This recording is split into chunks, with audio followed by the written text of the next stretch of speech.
El viernes por la noche tuve la posibilidad y el enorme privilegio de compartir casi 40 minutos en la noche de Radio Mitre con Jorge Fernández Díaz en su programa y con el profesor Miguel Viñaski, que fue un placer para mí muy grande porque ahí pudimos conversar sobre cosas relevantes respecto del rumbo de la Argentina.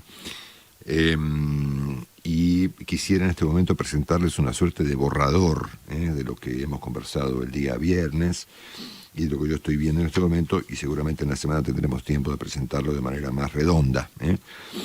Pero a modo de introducción, yo les diría que estamos frente, me parece a mí, querido Willy, sobre todo frente a un enorme malentendido en los argentinos. Que si le vamos a pagar al Fondo Monetario o no, que si gobierna Alberto Fernández o la señora Kirchner, si está ocurriendo una suerte de autogolpe, como se ha sugerido este fin de semana en varias columnas políticas, y a la luz del tema del Mercosur, cuál es el rumbo que Argentina tiene en materia internacional. Bueno, hay una serie de debates que yo encuentro que ninguno de ellos presenta ninguna novedad significativa, porque todo esto no solamente ya fue pronosticado hace tiempo por diversos analistas, columnistas, economistas y demás, sino sugerido y adelantado por el propio gobierno en cualquiera de sus versiones. La señora de Kirchner, el senador Parrilli, el Instituto Patria, el señor Mariotto, que hace un tiempo dijo se acabó la moderación, ¿se acuerdan? Sí. O incluso el propio presidente Fernández, que de todos estos temas ya ha presentado varios anticipos. Sin ir más lejos, en el discurso que ofreció en el Congreso el 1 de marzo pasado, cuando anticipó que Argentina no iba a pagar su deuda y que iba a hacer un juicio al Fondo Monetario y a Macri, ¿no? Entonces, francamente, yo no entiendo muy bien por dónde pasa la sorpresa que ha tenido Argentina en los últimos 7, 8 días respecto del rumbo de los acontecimientos, porque nada de todo esto ha significado realmente algo novedoso. Yo creo que lo novedoso es otra cosa, mucho más compleja, mucho más sofisticada, mucho más profunda que estos debates que estamos viendo sobre cosas que, repito, no constituyen ninguna sorpresa. Saben que, se discute, por ejemplo, si hay el rumbo de este experimento político. Bueno, el experimento está claro, ¿no es cierto? A ver, ¿qué es un fanático? Alguien que no puede cambiar de tema, ¿no? Bueno, y lo que estamos viendo en términos muy generales es lo mismo que la señora Kirchner postulaba sobre todo en la segunda mitad de su segundo mandato.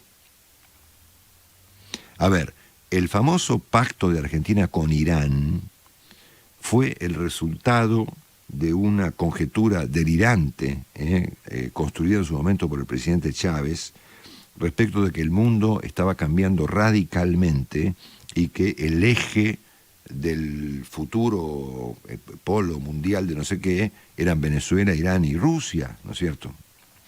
O sea que la señora Kirchner no ha modificado ni un milímetro su punto de vista de cuando dijo que a su juicio ISIS era un montaje de Hollywood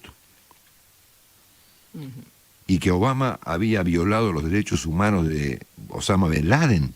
Entonces vuelvo al tema. ¿Dónde está la novedad de lo del Mercosur, de lo de Rusia, de las vacunas, del Fondo Monetario, de la persecución a la oposición? En ninguna parte. Puede que haya gente que no lo haya querido ver, o gente que tenía un deseo por encima de los pronósticos, pero vuelvo al punto. A mí me parece que acá no hay ninguna novedad. Y vuelvo al tema. La palabra populismo no alcanza para explicar los fenómenos argentinos actuales, porque el populismo requiere de condiciones centrales. Requiere de un líder o de un par de líderes que no tenemos, requiere de un relato del que carecemos y requiere de fondos que no tenemos. Entonces me da la impresión de que en Argentina terminó el populismo. Esto no es más populismo. No están las condiciones de la época de Néstor Kirchner o del principio de Cristina Kirchner para repartir plata a lo pavo. Me parece que en todo caso intentar continuar con el proceso populista implica un cambio significativo en el formato político del país. O sea, continuar con este modelo argentino que no da para más, con poca gente que trabaja en el sector privado, sin inversiones, con inflación, con 20 y pico millones de personas que viven del sector público, con semejante nivel de tasa de impuestos, con falta de inversión, con defaults. Todo este combo ya no puede ser administrado solo por un formato identificado con el término populista, porque es mucho más complicado manejar esto desde el populismo. El populismo ya no alcanza, es un término hasta anacrónico. Si miramos Venezuela y el viaje de Venezuela, del populismo hacia donde fue Venezuela, se entiende mejor. No estoy diciendo que Argentina sea Venezuela, ciertamente, al menos por ahora.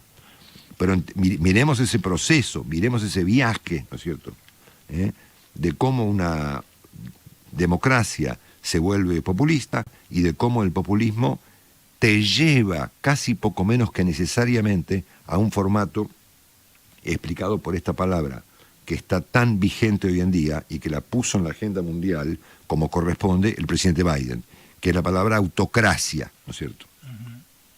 Entonces me da la impresión de que Argentina ha empezado un viaje. No sabemos el final del viaje, si llega o no llega al final, y si Argentina tendrá o no tendrá en el camino resortes institucionales, sociales, democráticos, económicos, lo que sea, para impedir la llegada al destino, ¿no es cierto? Pero el término populismo no solamente ya no explica los acontecimientos argentinos, sino que es un término que ya no existe más, ¿no es cierto? Porque quien vino a cambiar de manera brutal en la agenda mundial fue Biden. Saben que Ortega decía, Ortega y Gasset me refiero, que un gran político es un tipo que donde llega pone orden. No orden desde el punto de vista policial, obviamente, orden en términos de cómo se organizan las cosas, ¿no es cierto? Y a mí me da la impresión de que Argentina no está leyendo de modo correcto, o en todo caso sí lo está haciendo y está emprendiendo camino para el otro lado, ¿no es cierto? Esto que pasó en el mundo, que es muy significativo, y si me permiten, me quiero tomar 2-3 minutos para examinarlo. Muchos teóricos de la política mundial habían pronosticado que la pandemia iba a actuar como un acelerador de procesos que estaban en curso. Yo sigo mucho un tipo llamado Richard Haas, que es un diplomático norteamericano muy significativo, que había postulado justamente esta teoría respecto de que la pandemia no iba a generar un cambio, sino más bien una aceleración hacia el lugar a donde íbamos, ¿no es cierto?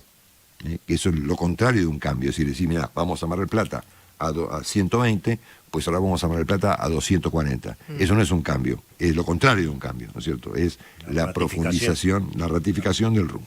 Muy bien.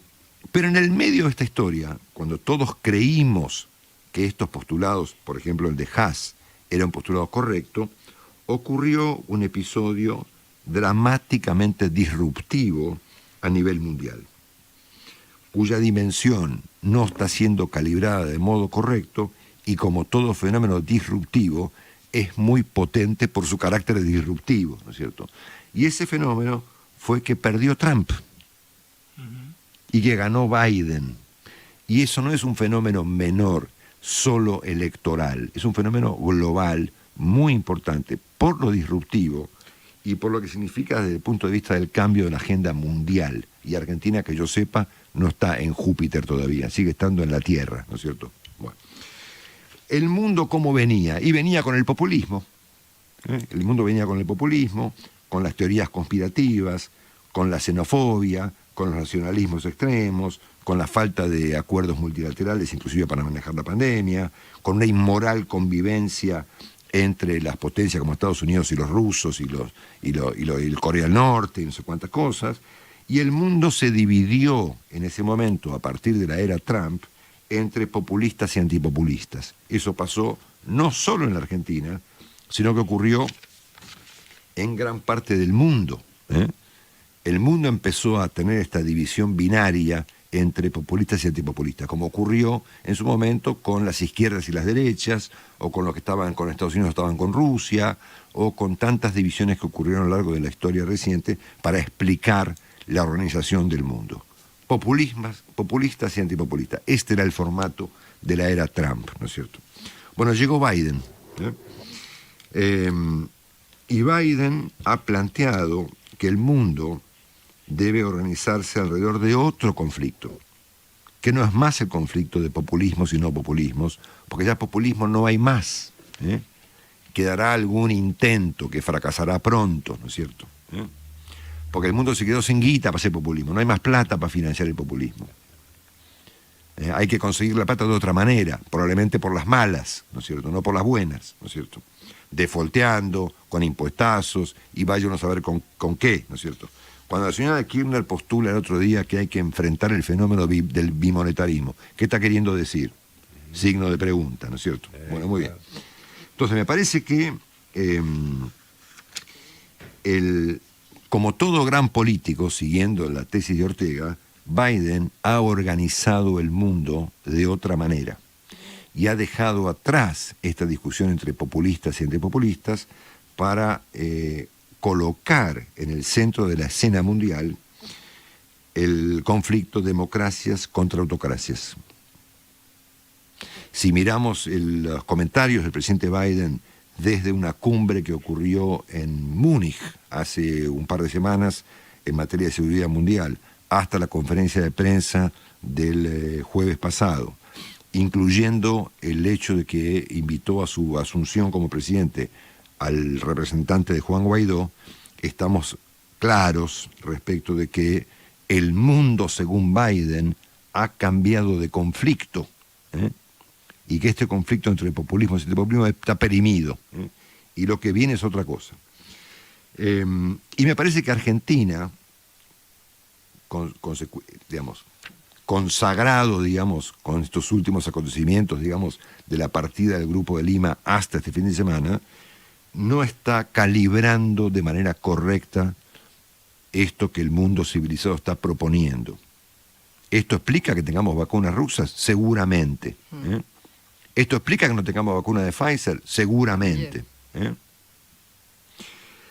Entonces me da la impresión de que, siendo que el populismo se ha vuelto un fenómeno de características inviables, por falta de recursos, y porque no Alberto Fernández no es Néstor Kirchner, digamos, ni Hugo Chávez, Argentina enfrenta otra clase de discusión a partir de ahora y debe regular de manera correcta de qué lado de este conflicto se coloca.